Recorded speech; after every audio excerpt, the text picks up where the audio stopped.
Hello दोस्तों, आज मैं आपको एक ऐसा चीज़ बताऊंगा जिसे शायद ही आपने सोचा होगा। तो आज हम जानेंगे कि अगर हम एक दिन के लिए मरकरी यानी बुध ग्रह पर जाएंगे तो हमारा आखिर कैसा होगा एक दिन। क्या हम लोग एक दिन सरवाइव कर पाएंगे या नहीं, आखिर क्या क्या नज़ारे देखने को मिलेंगे, और ऐसे ही कई सवाल आपके मन में उठ रहे होंगे। लेकिन घबराइए मत, मैं हूं ना, मैं आपके सारे सवालों का जवाब दूंगा।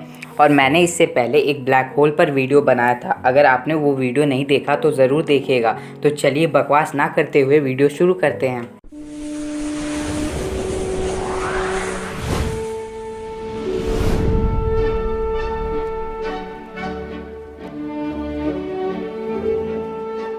लेकिन सबसे पहले मैं आपको मरकरी के बारे में कुछ बता देना चाहता हूँ। मरकरी, जिसे हम बुध ग्रह भी कहते हैं, वह हमारे पूरे सोलर सिस्टम का सबसे छोटा प्लैनेट है और यह सूर्य से सबसे नज़दीक है। और मैं आपको बता दूं कि मरकरी को हमने बाकी प्लैनेट के मुकाबले सबसे कम ही खोजा है। तो चलिए सबसे पहले जान लेते हैं कि आखिर मरकरी पर लैंड करना क्यों मुश्किल है। तो मैंने आपको जैसे कि बताया है कि मरकरी सूर्य से सबसे नज़दीक प्लैनेट है, तो जाहिर सी बात है कि वह सूर्य के ग्रेविटी वेल में सबसे अंदर होगा। और सन से इसकी दूरी भी 5 करोड़ 80 लाख किलोमीटर ही है। और मरकरी जब पृथ्वी से सबसे करीब होता है तो इन दोनों की दूरी लगभग 7 करोड़ 73 लाख किलोमीटर होती है।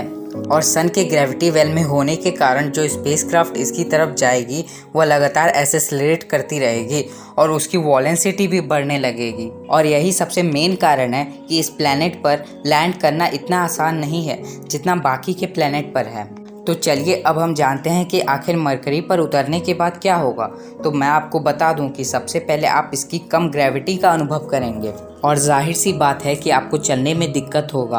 और आपको सूरज पृथ्वी के मुकाबले 3 गुना बड़ा और उसकी रोशनी 7 गुना बढ़ गई होगी।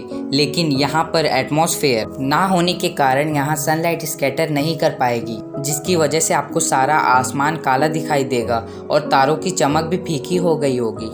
और अगर हम यहाँ के तापमान की बात करें तो यहाँ पर तापमान 430 डिग्री सेल्सियस तक पहुँच जाता है और रात में -180 डिग्री सेल्सियस तक गिर जाता है। और ऐसे टेम्परेचर में सर्वाइव करना नामुमकिन है।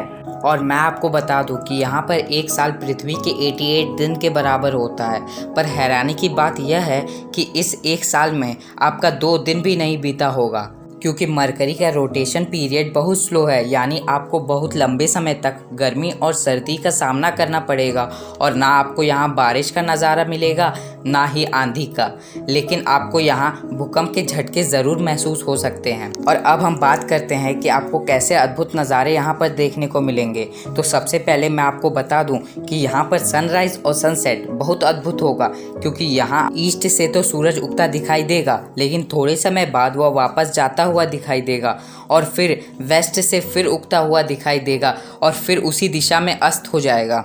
मुझे मालूम है कि इस पर विश्वास करना थोड़ा मुश्किल है, लेकिन ऐसा ही होता है। और अगर मैं आपको यहाँ पर सबसे हैरान कर देने वाली बात बताऊं तो आपको यहाँ पर कहीं कहीं बर्फ भी देखने को मिल सकते हैं। जी हाँ, दरअसल अपने ऑर्बिट और एक्सियल रोटेशन के चलते मरकरी के कुछ अंदर के क्रैटर्स पर डायरेक्ट सनलाइट नहीं पड़ती, जो इन्हें लंबे समय तक अंधेरे में रखते हैं। ये आमतौर पर इसके पोल में मौजूद रहते हैं। तो हमारा यह इंटरेस्टिंग वीडियो यहीं पर समाप्त होता है, लेकिन हाँ, आप हमारे चैनल को सब्सक्राइब करना मत भूलिएगा। तो चलते हैं, धन्यवाद।